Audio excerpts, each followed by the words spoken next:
What's up? Happy. Oh, are we saying what day it is? Probably. All right, happy Tuesday afternoon. Hey. Barely afternoon. You may not see this till Wednesday or Thursday. Facebook takes a long time to upload, and so does Instagram, And so does Adam. And Adam. Yeah. YouTube is pretty quick though. Oh, YouTube is very quick. And this will be on our YouTube channel. It'll go on the YouTube channel, so you can go check that out. We hope y'all are living the dream. Yep. What are we? Who are we? We are not the cookie guys. Not the cookie. We are guys. not the cookie guys. Yeah, that kind of went away, didn't it? It just kind of fizzled out. We had a good run though. That was like People the loved longest it. run of food that we did, I think. People love the cookies. I don't think my wife was into me eating all those cookies though. Yeah, it wasn't part of the plan. No, it was not part of the plan. Yeah. And then when I stopped eating them, then you were eating them, and I was sniffing them. It Yeah, the was just sniffing was awkward. awkward. The sniffing was awkward. I think sniffing was weird. So maybe next week we'll have different types of lettuce. Yeah, so we're gonna roll. Watch the Rabbit channel. We're gonna taste kale and iceberg. We discussed doing like lunch with Adam and Eric. So I think we may just like not one food group, just get lunch from different places and rate the different places. I think that would be fun. Yeah. And it doesn't pigeonhole us into doing, something bad for us. Nonstop. Yeah. Right. So we're not eating lunch today No. because I got to head out to a closing, so Right. we didn't have time for lunch. But we didn't want to wait another week because it's been like 6 weeks since we've done one of these. Yeah. What have you been up to for the past 6 weeks? Oof. Well, we wrapped up school. Yep. And then we traveled some, and then I've been back for 2 or 3 weeks. But then after I came back, you were gone. Yep. So we've kind of been hit and miss. And but now we're going to be coming to y'all every week, even if we have to Zoom together. Yeah, I don't see why we shouldn't do that. I think we can Zoom. Yeah, Right. we Zoomed during coronavirus. We did a lot of Zoom there, but that's where all this started. Yeah. Was during the coronavirus. Look, guys, But we're law travels- officers on duty. Yeah, on duty. But the travel's slowing down. I mean, summer's almost over, unfortunately. School starts in like 5 weeks. They're less than 30 days. Today is the 11th. School starts, I think, on the 3rd. I didn't. So what's that? 3 weeks? Did my kids start 3.5 that soon? weeks? That is bad. It's very soon. 3 weeks? Jeez. Yep. Ugh. All right, so 3 weeks till school starts. So yeah, I mean, I think we'll get back into the normal routine, get out of the summer travel craze. We are also sponsored. We should talk about this. By, No longer sponsored by. No that longer cookie sponsored company. by Cookie Company. We're now sponsored by Remarkable. Remarkable. Does anybody know what this is? I did not. Adam got one of these, and he was pumped about it. And then I went to buy one, and I was like, "Ooh, Eric doesn't have Adam Rhodes money." And so for my birthday, I got one. So now we feel all official with our electronic notepads. We don't carry legal pads anymore. Yeah, we are carry- green. We are part of the green revolution. Yeah, we're worried about that. Oh man! All right, so let's what are your All top right, points? I'm gonna mark off We can stop Remarkable. talking about literally nothing. Yes. Yep. Well, we want to, since today's Tuesday, Tuesday. if you're in the real estate world, right? Yeah. Real estate, insurance, maybe closing attorney, inspectors, and in the industry, I wanted to invite you guys Thursday 11:30 right here at North Point Mortgage. We are having our speaker series, and we're gonna have Alex Warner from the Forsyth County Chamber, who is the head of economic development, and he's going to be talking about cool stuff like the Gathering in Hockey South team. Forsyth. Yes, hockey teams, The Thrashers. or whatever they're going to be called. Maybe they'll be called like the Sawney Mountaineers because it's going to be. That would be terrible. Yeah.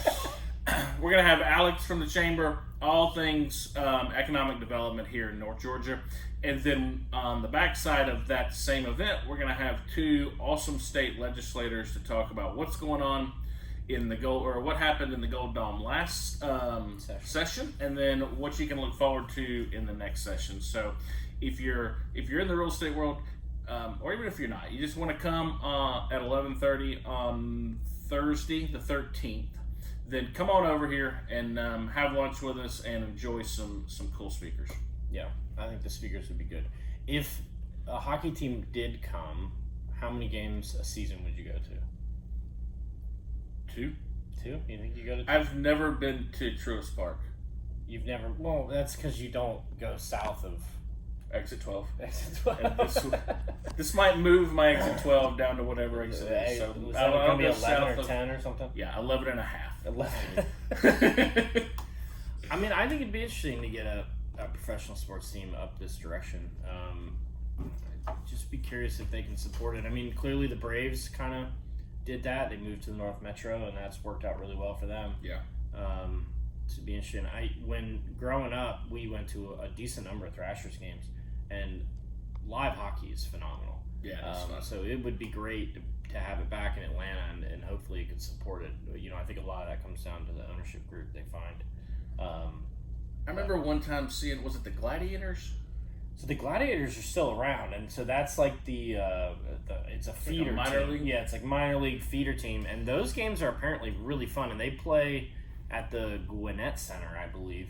I have not been to one in many years, but I had actually my brother-in-law went to a game. Gosh, I want to say he went like a month ago, and he said it was a ton of fun.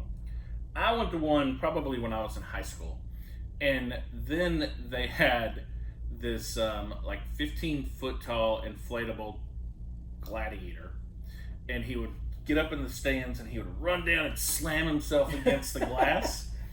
And I literally one time I witnessed a hockey player like jump over the glass and start beating the inflatable guy because he kept doing Messing that. with him? Yeah, it was pretty funny. It was. They have more fights than NHL, right? It's At the minor league level, yeah, I think. Yeah, I mean, I think NHL has a decent number of fights until you get to like actual, like serious games. Like, yeah. you're not gonna see them fight in the playoffs because it hurts their team. But I think early in the season, there's a decent number of fighting going on, scrapping.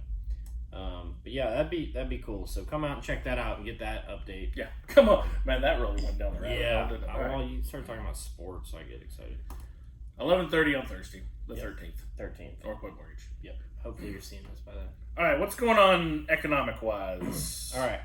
So rates over the past 6 weeks, since we haven't talked about rates in a while, have been like very volatile. They went down, they went up a lot, then they came back down.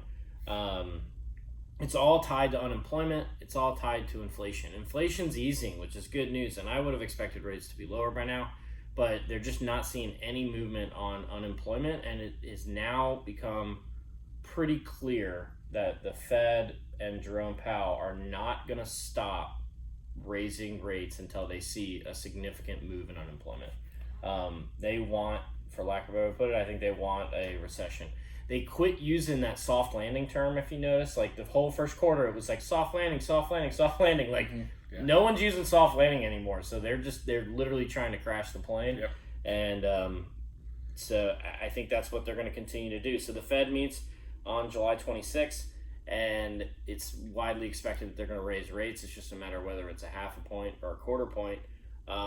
We get CPI tomorrow, and that's expected to come down by almost a point on the headline, and by hopefully we'll get under 5% on the core, which is what they CPI, must- which is the Consumer Price Index, which is an inflation measure. Yes, yep, and then we'll get PPI, which is Producer Price Index. All this measures rising prices in the market. And then on the home price front, there's been lots of concerns on, with rates being higher, what is that doing to home prices? What's it doing to activity? Activity's way down, right? I mean, I think number of sales were down like 30 or 40% nationally. So the number of people buying houses is gone down significantly. But just because less people are buying houses doesn't mean housing prices need to go down. Actually, they've now gone up. So the small decrease that we saw into the late third quarter, fourth quarter last year has now been erased, and we're seeing prices continue to go up. So home prices across the country went up 0.7% in the month of May, 0.5% in April and May. So we're seeing it rise. CoreLogic predicts that we're going to see home price appreciation at 10%. At the end of 2023. Black Knight, who put out this report, said 5%. So prices are going up, which is just a complete, it's just basic. It's supply, it's demand. There's more people that want houses than people that have houses to sell. And as long as that continues, I don't think rates matter when it comes to what housing prices are going to do. Yeah. I think rates impact activity, how many people are out in the market, how many people want to sell. Because I think that's one thing that some of the social media gets wrong when they put out all these fear-mongering messages about affordability, is when rates go up, yes, that maybe reduces the number of people that are in the market to buy houses, but it's also reducing the number of people that are willing to sell houses. Yeah. And so it's kind of having an equal effect on supply and demand, which is why pricing really hasn't changed. I mean, even when it fell in the fourth quarter and everyone was like, oh, the world's ending, it went down like 2% after running up 40%. So, I mean, it was really a non-move. And it'll be interesting to see how that goes. The biggest question is, if inflation comes down, the Fed finally drives us into a recession and we see unemployment go up, and then they turn around and they lower rates. Like, prices will continue to go what up. happens then? Right. Yeah. Listen, What happens then? At the base of all this is there are not enough homes in America to sustain the number of Americans who want homes and to sustain the number of family units being formed that increases the need for number of homes, and builders can't build them fast enough. Yeah. So, I mean, if you inventory isn't, what's his face? Norton out in Gainesville said it 2 years ago. Yeah. Inventory is a decade-long problem. Yeah. Yep. And it we're was just all 2 caused. years in. Yeah, it was all caused by the 06 housing recession, right? Builders were overbuilt. We saw a dramatic drop in the number of buyers out in the market. So we saw demand go way down, supply went way up, and that's what caused the housing crash. And so then builders are still fearful. So even though we were talking how D.R. Horton has like 3,000 people on a list willing to buy a house in the North Metro or something like that, and they're only building like, I don't know, a few hundred houses at a time, which is a lot, but it's not near enough to match demand. And then you have millennials that are buying houses later, and so we're just now getting to that demographic who are, like you said, in those key house demand. Yeah, the family formation. They now want to buy houses. They don't want to live in a trendy apartment anymore. We saw some of that get pulled forward with COVID, but it hadn't stopped. And right now, in my opinion, we're building that demand again, right? So the number of transactions are down 40%, and it's because we're sitting here rolling the demand up. And so when rates come back down, you're going to see that demand come again, and supply isn't going to be there because the builders aren't. They're building a lot. They can't build, but they can't build fast enough. Yeah. And they don't want to build fast enough. Right. Why would they? They don't. Yeah. Because if they control the speed of the building, then they can continue to increase the prices. Right. Right. And then you also have labor shortages, which I think goes back to the unemployment, which in some ways is where the Fed may be missing the mark. Right. Is it's possible that we get a recession without high unemployment.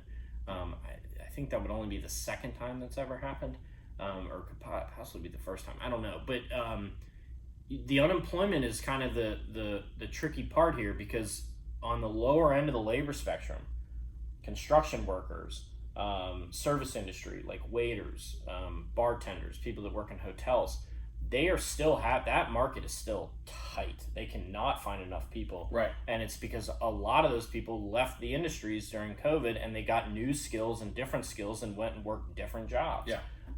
And so now they're having a hard time getting those people to come back, and you're seeing it across the board. I mean, in a lot of ways, that's some of what drove inflation. The $4 trillion spent didn't help either, but that was a big part. That's a big part of it.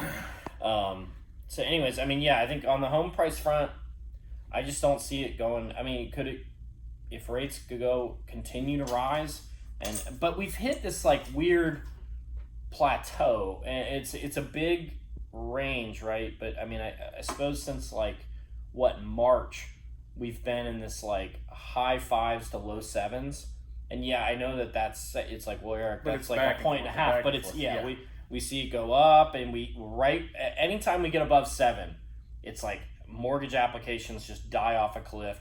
houses coming online die off a cliff, and then like 2 weeks later we see rates kind of come back down, and then activity spurs again, and then it, so we've been kind of in this weird range, and it'll be interesting to see if the Fed, if this inflation news, which is I think is going to be our first, like last month was the first like really good inflation news. We saw inflation fall by a point, and we're going to see it hopefully tomorrow fall by another point.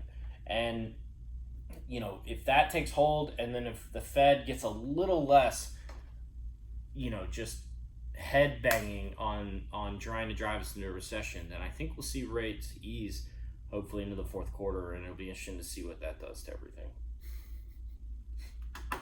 Yeah, he's going to ease. He's going to ease when unemployment increases. Well, he doesn't. Well, he doesn't have to ease, but he just needs to stop. We talk about it all the time. It's what they decide to do is less impactful than what he says in his press conference. Yeah. Right? Like when rates got hammered the beginning of last week, and most of that was because he went and talked to the House subcommittee or the Senate committee. He had a hearing at the Capitol, and it was all his comments is what drove the bond market crazy. The headline trading hasn't stopped since COVID began. I mean, it's all everything is headline 5-minute trading. news cycle. Yeah. And so he comes out and says 2 or 3 things that are hawkish, and we just see the bond market explode. Like negative 100 basis points. I mean, those moves are nuts. But I mean, we've seen them a lot over the past 3 years, which has been fun. So the key to all that is, if you're going to buy, you need to buy now, right? Because you can buy the house today, and your rate may be a little bit higher, but you can refinance it when rates come down. But if you wait until rates come down, then you're going to be bidding against everybody that's on the sidelines, and you're going to end up paying another 10, 20, 30, 40, 50. X% more for the house. Look, and you don't have to take it from Adam and I. Like we're reiterating everything we're hearing out there. So unless literally everyone's wrong on some of these major metrics, housing prices aren't coming down anytime soon. No. The millennial wave is except here. for fancy Airbnb markets. Yeah, there's going to be markets. There's going to be markets. Some of the beach areas. There's some spots in North Georgia that I think are going to feel some pain. But that has more to do with inflation than it does anything else. Yeah. And it's because middle class, lower middle class are just getting smashed by inflation right now. Yeah. Right? So they're not going and spending $1,200 to go rent a cabin because they're worried about their food bill. Mm-hmm. Right? And so, that part of the vacation market, I think, is really been hit. And then the upper middle class, they had all this pent up demand, and so if they're not feeling the inflation squeeze because they maybe make enough money or they have the savings or whatever, they have pent up demand to do things like go to Europe or go to Alaska or go to do trips that they planned during COVID. And they go out and now they're doing that trips. I have a really good friend of mine who just went on a cruise over the 4th of July. And he's like, honestly, I wouldn't have gone on a cruise now, but we had this booked from 2 years ago, and we had this cruise voucher, and it's like, well, we're going to go on a cruise now, right? Yeah, I mean, we, over spring break, so back in April, we went to Ireland for a week, but that trip was bought and paid for before COVID. Right? And, I mean, we've been sitting on airline tickets and hotel vouchers literally for 3 years. Yeah. And I think there's a lot of that. Right. So if you think about it, if you're a beach house in Florida, what would you guys have done on spring break if you didn't have all those vouchers? Maybe gone to the beach, right? Yeah. So they missed out on that opportunity. And so I think you're going to see some of those little pocket markets. There's always markets that feel the impact. We were saying Arizona, I think, is one of the only major metros that's still negative in home prices, but they're just extraordinarily volatile. It's always going to be. But yeah, I think if you are considering buying a house, especially a primary residence, now's as good a time as any. Oh yeah. So back to that point, right?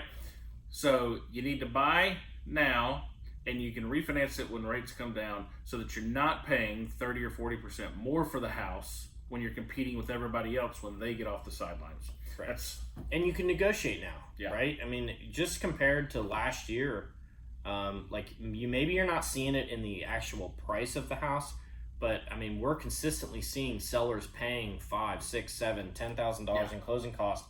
We're seeing sellers fix stuff. A year ago, that was not happening. No. They wouldn't even look at your offer. if you were getting financing, I mean, it was like cash only. You got no contingencies. Yeah.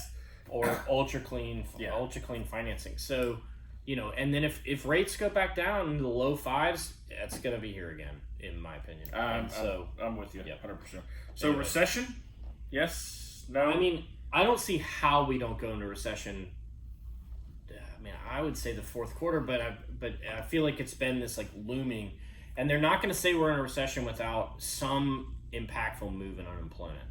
I mean, GDP rose like 2.4% last month. like so They far away. revised it up 1% or something. These revisions the revision swings are wild. Yeah. So I mean, I don't see how, if the Fed just keeps their foot on the gas, like if they raise the end of this month, they raise in 2 weeks, let's say a quarter point. Yeah.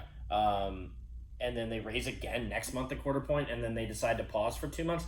I have a hard time believing that we're not in a recession by the first quarter. I don't know. A recession will push rates down, right? Recession will push rates down. Recession, historically, every recession that's ever happened in the past 100 years, I think there's like 13 of them, housing prices have gone up. There's only one that they've gone down, and it's because the housing market caused the recession. Right.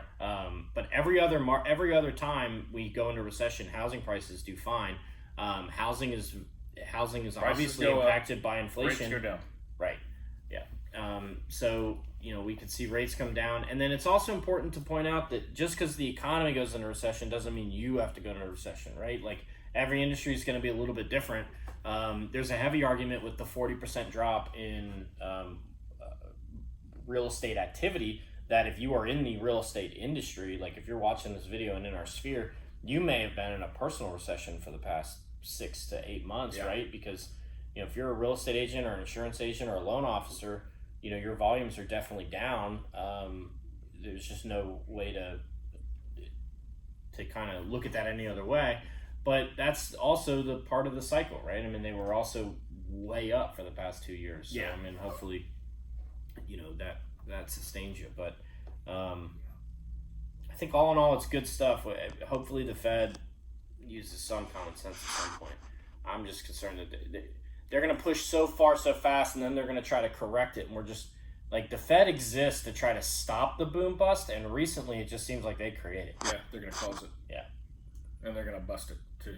They're going to keep pushing. Well, they're going to bust it. They're going to keep pushing it. He's hell-bent on busting it. Yeah, he's hell-bent on busting it. All right. Anything else? Session. You ready to get books? Let's get off the economy. Okay. All right. We do loans. We'd love to help you. Yep. Whether you need a refinance or buy, we would love to help you. Yep. Give one of us a call. But let's talk about funner stuff. Have you any cool podcasts or any good books lately? I don't know. Not many people make it this far, so I can bring this up. I listened to the Joe Rogan RFK podcast. Did you listen to any of that? No. But I have been noticing RFK around. Dude, he's a Kennedy. He's very well spoken. Yeah, he is charismatic. And he says some stuff that are on that line of conspiracy, not conspiracy, but like he doesn't say anything that he doesn't have like 5 or 6 studies. And these aren't like studies that some whack job did. These are like CDC studies. Like he's talking about like meetings happening at the Oval Office when his uncle was still alive, or when his dad was still alive.